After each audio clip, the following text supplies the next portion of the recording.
Hola, ¿qué tal? Mi nombre es Nicolás Rueda Carazo. Te doy la bienvenida nuevamente a mi canal. Esta vez seguiremos con esta apasionante serie de Prostodoncia Total. No sin antes agradecerles a todas aquellas personas que dejaron su like, su comentario muy amable y se suscribieron a mi canal con el primer video de este. En verdad que me alegra mucho y me llena de mucha motivación saber que les sirvió de mucha la información y que les simpatiza este proyecto que estoy encaminando. Esta vez tocaremos temas muy interesantes e importantes en Prostodoncia Total que son básicos. Vamos a hablar sobre anatomía del maxilar edéntulo y sobre el diagnóstico de maxilares reabsorbidos. Cuando eres estudiante de odontología llega un tiempo donde estás acostumbrado a conocer la anatomía bucal de pacientes que tengan sus dientes completos o que les falte parcialmente algunos. Pero fíjense qué interesante es descubrir aquella anatomía, cómo se mantiene, cómo se desarrolla en un paciente que lleva muchos años sin dientes, cómo ese hueso ha mutado, cómo se pueden identificar y observar las estructuras anatómicas de este. Sin duda esto es algo muy interesante de aprender y muy importante para diseñar una prótesis total. En este video quiero que te lleves lo siguiente. Vas a aprender a identificar las estructuras bucales anatómicas fundamentales del paciente déntulo. Y para que sea lo más didáctico para ti, yo mismo te las voy a señalar en un modelo. Así que bueno, vamos allá. Muy bien, chicos, entonces aquí estamos con nuestro modelo PKT que nos va a servir de referencia para ubicar estas estructuras anatómicas básicas. Bien, doctores, entonces empecemos marcando estructuras muy importantes como lo son los frenillos laterales. Por acá, estos otros frenillos laterales también pueden aparecer en un modelo de un paciente estructuras conocidas como bridas. ¿Qué son las bridas? Las bridas son básicamente pliegues mucosos que se encargan de unir la encía a los labios, ¿verdad? Entonces, estas estructuras son los pliegues que van a limitar el movimiento de los labios y la lengua. También con el maxilar inferior, doctores. Por ejemplo, en este modelo quizás no se aprecie con tanto detalle como en un modelo de un paciente real, pero también las podemos identificar, se las voy a marcar acá. Por ejemplo, aquí tendría que ir frenillo labial inferior, correcto. En estos modelos también puede aparecer en la impresión de nuestro paciente los frenillos laterales y otras bridas estarían marcadas por acá. ¿Y por qué son tan importantes estas estructuras? Pues tienen varias razones por las cuales son importantes. En la parte quizás de confección de la prótesis, estas son estructuras con las cuales nosotros no podemos meternos, no podemos tocar ni maltratar ningún tipo de pliegue, debido a que, número uno, esto estaría causando un trauma en el paciente y puede ser muy contraproducente y generar una lesión.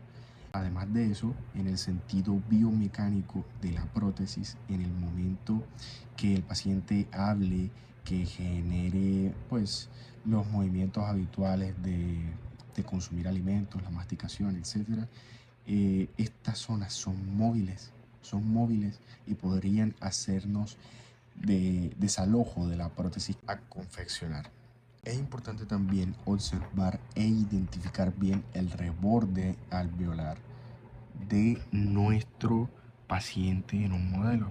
Listo, aquí se lo estoy delimitando. Este sería el reborde alveolar. Como les digo, este modelo PKT es como la idea de un paciente perfecto para prótesis, pero realmente los pacientes de prótesis total tienen unos rebordes un poco más irregulares, presentan bastantes protuberancias y no es tan prolijo como de esta forma, pero es un ejemplo para que ustedes sepan identificar este reborde. Listo. El reborde es el hueso que sostenía los dientes. Tras perderlos, este cicatriza y se convierte en el reborde protésico, que es pues el factor más importante para la retención. Identificamos también las rugas palatinas. Son zonas que nosotros tenemos que tener muchísimo cuidado de no maltratar o generarles algún tipo de trauma, ¿correcto? También vamos a marcar, muy importante, la identificación del rafe palatino en nuestro paciente. Estas estructuras también son muy importantes y se llaman foveolas palatinas. Las foveolas palatinas se van a poder identificar en el momento en que usted tenga el modelo en su mano, o incluso cuando usted tome la impresión se van a poder evidenciar estas estructuras. Estas foveolas palatinas me van a delimitar la zona de postdamen. Es una zona que es muy importante para dos cosas. ¿Listo? En esta línea que yo estoy trazando, hasta acá, esto sería el velo del paladar, es decir, el paladar blando. Aquí en esta zona generaría arcadas y molestias o sensaciones de cuerpo extraño en la boca del paciente, es decir, me generaría un reflejo nauseoso. El paciente sentiría ganas de vomitar, arcadas, etc. Entonces, estas foveolas palatinas me van a delimitar a mí lo que viene siendo el paladar duro o la zona chapeable, como también se le suele llamar. Es también importante identificar el fondo del vestíbulo, porque aquí es donde vamos a realizar, aquí donde tiene que ir bien adosado nuestro plato base para asegurar una adecuada retención de este y por ende de la prótesis. Hay una zona que es fundamental en el maxilar superior, que es la tuberosidad del maxilar. Listo, esta es básicamente la zona al final del reborde del maxilar superior. Va a brindar un buen soporte para la prótesis. Aquí mismo, adyacente, vamos a encontrar algo también fundamental, que es el surco amular. Este surco que estoy delimitando acá, que se va a encontrar detrás de esta tuberosidad, y este nos va a brindar un excelente sellado posterior de la dentadura. Vemos al maxilar inferior, amigos. Vamos a delimitar ahora las zonas de este. Y me gustaría empezar con una zona que es muy importante, una zona que es vital. Vamos a delimitarla bien. Aquí, muy bien. Esta es la papila piriforme, que es, en simples palabras, la zona que se encuentra al final del reborde residual. Es, entre comillas, lo que vendría siendo en el maxilar inferior, lo que es la tuberosidad del maxilar. ¿Listo? Y esta zona de la papila piriforme es clave para un sellado posterior. También delimitamos por acá lo que viene siendo el reborde alveolar residual. Podemos describir también lo que es la línea oblicua externa, que es una parte que está por fuera de este reborde, que es fundamental para brindarle soporte a las cargas de las prótesis.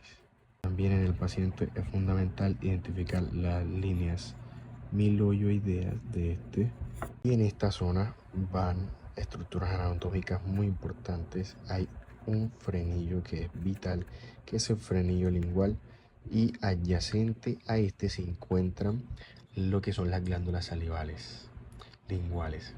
Son estructuras que tenemos que tener muy en cuenta al momento de confeccionar la prótesis, así como también esta zona que se encuentra en la cara interna del reborde alveolar. Tenemos que respetar mucho los tejidos blandos e intentar que el paciente sienta la menor molestia posible. Doctores, entonces, una vez ubicados todas estas estructuras anatómicas, todos estos puntos tan vitales, vamos a descubrir unos conceptos que son clave, que son las zonas de soporte y las zonas de alivio, así como también las zonas de sellado periférico y posterior. Vamos a colorearlas para que ustedes puedan identificarla de una mejor forma, pero me gustaría primero describirles las zonas de soporte inicialmente. Estas son las áreas que se van a encargar de recibir la carga de la prótesis y resistir las fuerzas de la masticación. Listo. La principal que hay que tener en cuenta, por supuesto, es el reborde residual. Lo pintaremos aquí de verdecito para que se aprecie, al igual que la tuberosidad del maxilar. La bóveda palatina es fundamental, esta zona. Aquí, en esta parte del rafe medio, como esta zona tiene, bueno, lógicamente el rafe tiene una pequeña protuberancia, pues a veces puede llegar a bascular.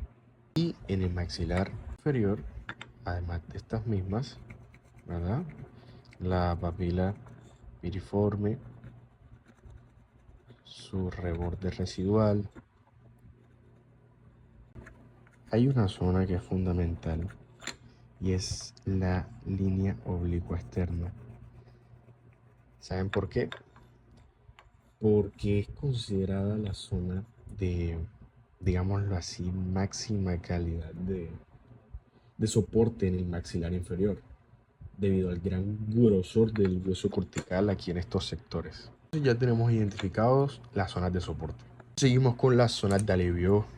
Las zonas de alivio son áreas que por tener tejidos de pronto delicados, delgados, estructuras nerviosas o estructuras que irrigan, que son muy superficiales o pueden tener prominencias óseas rígidas o estructuras duras, no pueden recibir presión directa, o sea, para evitar el dolor o la inestabilidad o el basculamiento que les explicaba. ¿Listo?